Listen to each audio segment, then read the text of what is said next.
Oke, selamat datang kembali di pembahasan kita. Nah, kali ini kita bakal gali bab 25 nih dari materi yang ada. Keluar dari klub Bukankah Ini Menyedihkan?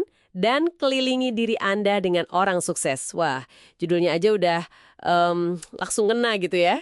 Betul, provokatif memang. Nah, misi kita kali ini, kita coba pahami bareng-bareng kenapa sih lingkaran pergaulan itu penting banget dan gimana caranya kita bisa, ya, secara sadar milih orang-orang yang bisa dorong kita sukses.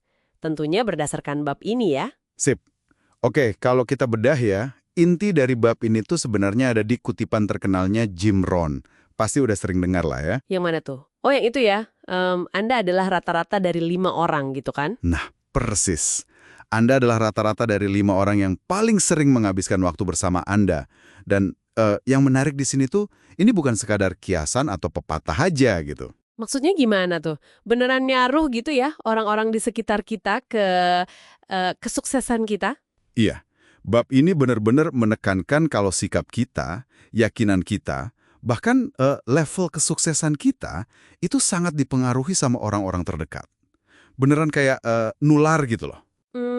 Iya sih, masuk akal juga ya.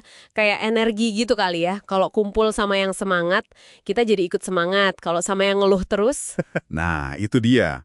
Makanya bab ini menyoroti pentingnya kita waspada sama apa yang disebut klub bukankah ini menyedihkan. istilahnya lucu juga ya. Itu kelompok orang yang isinya ngeluh terus, fokus ke yang negatif gitu ya. Pasti pada pernah ketemu lah ya orang tipe begini. Iya banget. Yang obrolannya selalu soal masalah, betapa susahnya hidup, betapa nggak adilnya dunia. Wah, itu beneran bisa nguras energi kita banget. Benar-benar bikin kita jadi ikut pesimis gitu ya. Tepat. Malah di bab ini disebutnya lebih serem lagi. Vampir psikis. Waduh, vampir psikis. Agak ngeri ya dengarnya. Maksudnya gimana tuh? Ya, mereka itu orang yang secara harfiah kayak nyedot energi positif dan semangat hidup kita. Sumber ini menyarankan untuk secara sadar mengurangi atau bahkan kalau perlu stop dulu deh ngabisin waktu sama orang-orang yang bawa pengaruh negatif terus-terusan. Oke oke. Ini jadi menarik banget nih. Ada contohnya nggak sih di bab ini? Ada. Contoh yang cukup kuat itu tentang Tim Ferriss. Anda tahu kan, penulis buku The 4-Hour Work Week? Oh iya, tahu. Gimana ceritanya dia? Nah, pas dia umur 12 tahun, dia dengar kutipan Jim Rohn itu, terus dia mikir, kayaknya teman-temanku sekarang ini nggak mendukung masa depan yang aku mau deh. Umur 12 tahun udah mikir gitu? Serius? Iya, beneran. Dan langkahnya itu, dia minta pindah sekolah. Pindah sekolah gara-gara itu. Itu keputusan gede banget buat anak umur segitu. Banget. Tapi menurut dia, itu salah satu keputusan penting yang ngarahin dia ke kesuksesan besar nantinya. Ini nunjukin banget betapa kuatnya pengaruh lingkungan itu, bahkan dari kecil. Gila sih. Ini bikin mikir, terus gimana dong cara praktisnya kita menerapkan ini? Kan nggak mungkin juga kita langsung, jauhin semua orang yang kita anggap negatif. Nanti dikira sombong. Nah, itu pertanyaan bagus. Bab ini ngasih saran latihan yang sebenarnya simple, tapi cukup kena.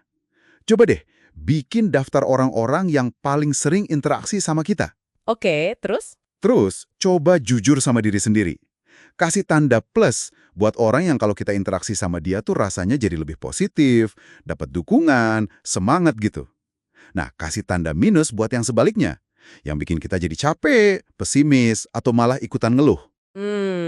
Menarik. Jadi kayak audit sosial gitu ya. Udah gitu diapain daftarnya, yang minus langsung di-cut.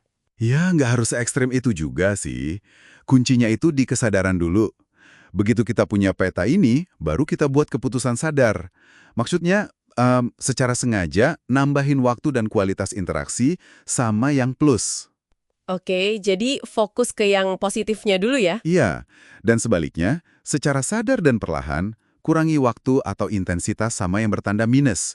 Ini bukan soal mutusin hubungan ya, tapi lebih ke mengelola energi kita. Menggeser keseimbangan aja, gitu. Ah, oke oke. Jadi bukan cuma menghindar yang negatif, tapi juga aktif nyari yang positif gitu ya. Tepat sekali. Bab ini juga ngasih saran buat aktif nyari.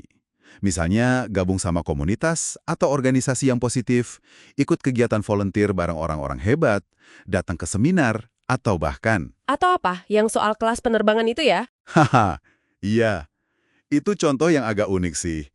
Kalau ada kesempatan, coba pilih kelas penerbangan yang lebih tinggi sesekali. Bukan buat gaya-gayaan ya, tapi karena potensi ketemu orang dengan mindset sukses itu lebih besar. Oh gitu logikanya. Menempatkan diri di lingkungan yang standarnya emang udah beda gitu ya? Betul, intinya kelilingi diri kita sama orang-orang yang percaya sama kita, yang ikut seneng kalau kita berhasil, yang dukung mimpi kita.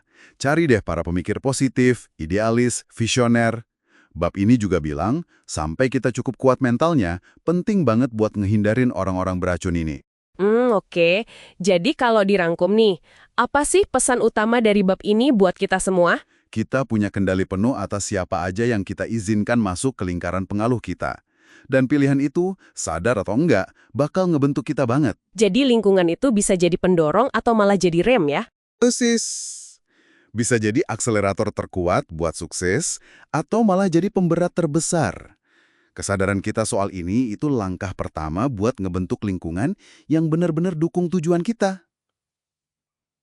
Oke. Ini benar-benar jadi bahan renungan sih. Nah, sebagai penutup nih, mungkin ada satu pertanyaan buat Anda pikirkan. Coba deh ingat-ingat, siapa 5 orang yang paling sering berinteraksi dan ngasih pengaruh ke Anda akhir-akhir ini? Pertanyaan bagus tuh. Nah, coba direnungkan, apakah lingkaran Anda sekarang ini secara aktif bantu Anda bergerak maju ke versi terbaik diri Anda? Atau jangan-jangan malah nahan Anda di tempat? Pikirkan baik-baik ya. Sampai ketemu di pembahasan kita selanjutnya.